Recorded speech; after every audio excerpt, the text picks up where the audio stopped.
Bonjour à tous et bienvenue pour cette nouvelle vidéo sur Symfony. Nous avons pu voir déjà comment s'installer Symfony et comment le configurer. Maintenant nous allons voir qu'est-ce qu'un bundle.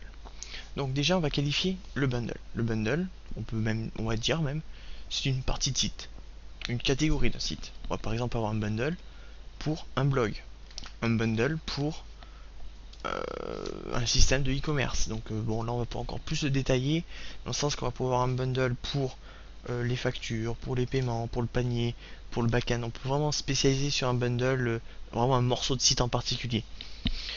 Vous verrez que c'est pratique car on peut faire de l'organisation avec ça. C'est-à-dire on veut une partie de site, puis le client dit finalement j'ai pas besoin du blog, hop, on vire juste le blog, on vire pas tout notre code. Pas besoin de tout retaper. C'est vraiment pratique. Vous verrez c'est très simple en plus d'utilisation. Il y a juste une commande à prendre par cœur. Vous l'avez prendrez vite par cœur, c'est assez simple. C'est pas trop compliqué, on va voir ça ensemble. Donc on va commencer tout de suite par l'architecture du dossier. Je vais y reprendre un peu dessus parce que je l'avais fait la dernière fois, mais là je vais faire encore plus détaillé, surtout dans le dossier SRC. Il y a deux types de bundles déjà. Il y a le bundle qu'on va faire nous-mêmes, donc qui sera dans ce dossier, et le bundle qu'on va chercher sur internet via la communauté, qui sera dans le dossier vendor car il est géré par Composer. Donc un bundle, là on en a un très simple, très rapide, super efficace. C'est le app bundle, donc c'est un bundle de base qu'on peut virer par la suite bien sûr. Où dedans on a un dossier contrôleur, un dossier test et un app bundle. Point final, bon l'HT-access c'est dans le dossier SRC, on s'en occupe pas. Donc contrôleur, qu'est-ce qu'il y a dedans? On a un simple contrôleur, voilà. On verra ça plus tard, surtout dans la prochaine vidéo. Et on a aussi un dossier de test, ou de ça on a aussi un autre contrôleur avec des tests. C'est des tests unitaires, on rentre ça dans les dernières vidéos de la série. Bon, mais je suis même pas sûr de pouvoir vous les faire parce que les tests... Oui, merci à Tom. Je suis même pas sûr que les tests unitaires j'arriverai à les faire en date, donc je vous garantis rien. Hop, on va déplacer ça là. Voilà, petit bug d'Atom, désolé encore pour la gêne. Alors donc, je reprends. J'en étais où? J'en étais, oui, les tests unitaires. Donc on va changer, on va voir comment aller chercher nos bundles sur internet. Donc tout simplement on se rend sur internet. Si vous avez un site qui s'appelle Packagist ou Backagist, bon je pense que c'est comme Git, donc ça va être Gist, Packagist. Donc c'est un site qui va référencer, un petit moteur de recherche même, qui référence tous les paquets disponibles pour Composer. Donc vous pouvez retrouver Symfony, si je commence à taper Symfony, Symfony slash c'est non, standard framework, si je ne me trompe pas. Non, je sais plus quel c'est. En tout cas, vous pouvez retrouver l'intégralité des différents composants de Symfony et surtout le Symfony de base qu'on a pu télécharger au départ. Maintenant, on va voir un autre exemple de bundle un peu plus poussé déjà, même très poussé, parce qu'on le verra un peu plus tard quand même. C'est le fameux FOS User Bundle, le plus connu entre guillemets, car il est très puissant. Il y a quelques inconvénients quand même, mais vous verrez quand on l'utilisera, c'est très simple. Très complet déjà. On a beaucoup de compatibilité avec par exemple Doctrine et MySQL, Doctrine MongoDB, via soit des modèles, soit avec des documents, donc des entités ou des documents, ou aussi une compatibilité avec Propel. Donc je connais pas du tout Propel. Si jamais vous le savez, dites-moi dans le commentaire à quoi ça correspond. Je pense que c'est une DB, mais je sais pas si c'est une NoSQL ou du SQL pur, j'en ai aucune idée. Donc là on a vraiment une architecture de dossier assez complète. Donc l'équivalent de ça c'est en fait tout simplement le dossier SRC, app bundle. Voilà. Le app bundle, ce que vous voyez dedans, c'est l'équivalent à ça. Donc vous voyez quand même, il y a le paquet, j'ai envie de dire. Hein. Il y a beaucoup de dossiers. Alors c'est assez organisé quand même. On peut voir au niveau des dossiers, on comprend vite fait. On voit qu'il y a un dossier commande, on va sûrement penser que c'est de la commande, donc de la console. On a un dossier contrôleur, c'est des contrôleurs. On va avoir un dossier dependency injection, donc ça on verra beaucoup plus tard. On a un dossier doctrine, ça va sûrement à travailler sur les BDD, etc. etc. Les dossiers qu'on va voir le plus souvent, c'est contrôleur, dependency injection, modèle, forme à la rigueur, et ressources, et les tests. C'est à peu près tout ce qu'on va vraiment voir dans un bundle. Maintenant, on va voir comment en générer un. C'est aussi important de savoir faire ça. Donc pour ce faire, déjà, vous allez avoir besoin d'une CMD, donc d'une console de commande. Je vais prendre celle-là. J'aurais très bien pu prendre CMD, mais je vais le faire avec une console que tout le monde a. Vous rendez dans votre dossier, donc moi c'est dans le dossier C. Voilà, là. CD WAMP, CD WW, CD Labs, CD Blog. Voilà. Je clear le tout. Ah, désolé, Linux User. Sérieusement, je sais pas s'il y a moyen de... Non, il n'y a pas moyen de clear, c'est nul. La console Windows, c'est vraiment nul, hein. Alors, commande à savoir, PHP déjà, parce qu'on utilise un environnement de PHP, donc il faut la commande PHP. Pensez bien avoir votre variable d'environnement installée dans votre path, je sais pas comment ça se dit, je peux quasiment pas parler anglais, dans votre ordinateur. Donc c'est dans enfin paramètres système avancé, variable d'environnement. Au pire, vous trouvez sur internet des tutos qui vous expliquent ça à merveille. Voilà. Donc PHP, app pour se rendre dans le dossier app ici. Donc vous voyez bien que je suis dans mon dossier blog, donc c'est bien app ici, slash console. Donc là on va le dire, là tu vas utiliser la console pour de PHP, enfin de Symfony plutôt.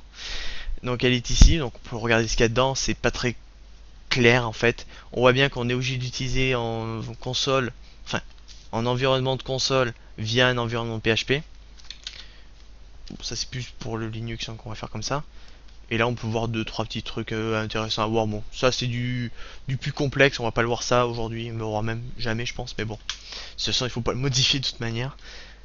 Unity qui va se lancer. C'était pas prévu ça, attendez, je sais pas si je peux le move, non bon. Donc, alors comment on l'installe? Comment on installe un bundle, pardon. Merci Unity. Second écran, voilà. Donc, pour générer un bundle, très simple, generate, deux points, avec un E à la fin de generate, ça sera mieux. Deux points, bundle. Et là, vous rentrez dans le bundle générateur. Donc, vous suivez ce qu'il vous demande. Donc là, il vous demande un bundle namespace. Pas de souci, on va l'appeler blog. Parce qu'on va faire un blog. Slash, bon, on va faire le truc un peu cas général, on va mettre tout dedans. Donc, on va faire l'appeler général bundle. Donc, chose importante à savoir là par contre, il y a des conventions à respecter là-dessus parce que Symfony est très strict.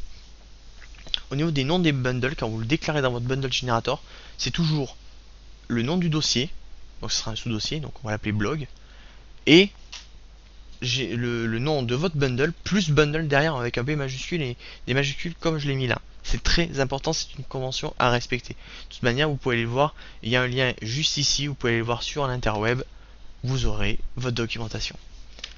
On appuie sur entrée, donc là il nous demande de confirmer le nom.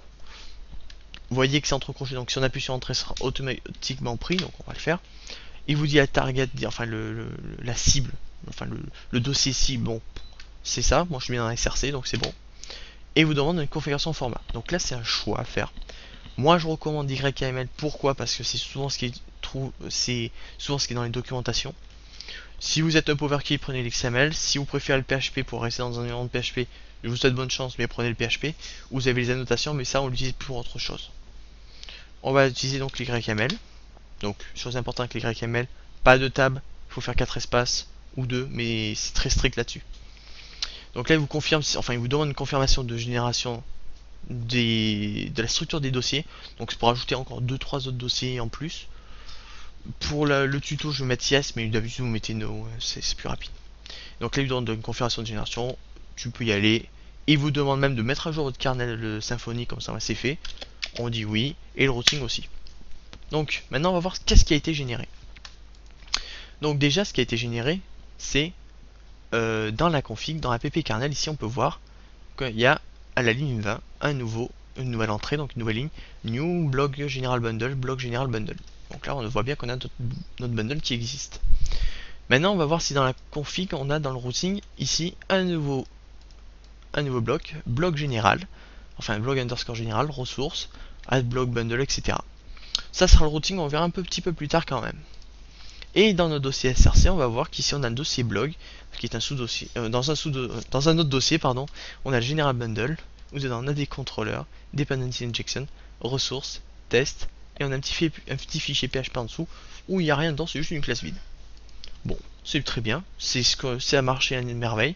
On voit même qu'on a de la config un peu plus avancée ici, avec des services, on verra plus tard. Ici on a une petite doc qui est déjà intégrée dedans, bon elle est vide c'est normal, c'est pour justement mettre de la documentation dans vos bundles. On a un dossier public, on voit des CSS, des images et des JS, bon, classique. Des translations, donc si vous voulez traduire votre site, bon là c'est en XML un peu overkill à mon goût. Je préfère les YAML franchement. Et là vous avez vos vues, donc les vues c'est du Twig, on verra ça plus tard, c'est du templating. Donc on peut maintenant conclure sur Symfony. Donc là on a pu voir qu'est-ce qu'était qu'un bundle, donc une sous-catégorie d'un site ou un morceau de site. Et la semaine prochaine, on verra comment fonctionne un contrôleur. Alors je ne sais pas, je suis pas encore trop sûr, mais je pense que la vidéo des contrôleurs sera en plusieurs parties, parce que c'est quand même une partie qui est assez importante, et on va le voir petit à petit, pas à pas. Si jamais les bundles vous trouvez que ça a été trop vite, je peux refaire peut-être un complément, ou si j'avais oublié quelque chose, n'hésitez pas à me le dire. Même ceux qui connaissent déjà ce que c'est, n'hésitez pas à me le dire si jamais j'ai fait des fautes, etc. Et surtout, je rappelle, je vais me relancer la vidéo sur mon écran. Je vous rappelle toujours qu'il y a mon forum qui est disponible à cette adresse, forum.pijou.com. N'hésitez pas à aller poser des questions dessus. Je vois que vous êtes beaucoup dans les commentaires, mais n'hésitez pas aussi à aller sur le forum. C'est fait pour ça. Et il n'y a pas une grande activité en fait. Donc si vous pouvez avoir un peu plus d'activité, ça me ferait aussi plaisir. Donc n'hésitez pas à aller dessus. Voilà. Sur ce, bonne journée ou bonne soirée, ça dépend de l'heure que vous me regardez. Et puis on se retrouve à la prochaine. Dans pas une semaine. Allez, à plus.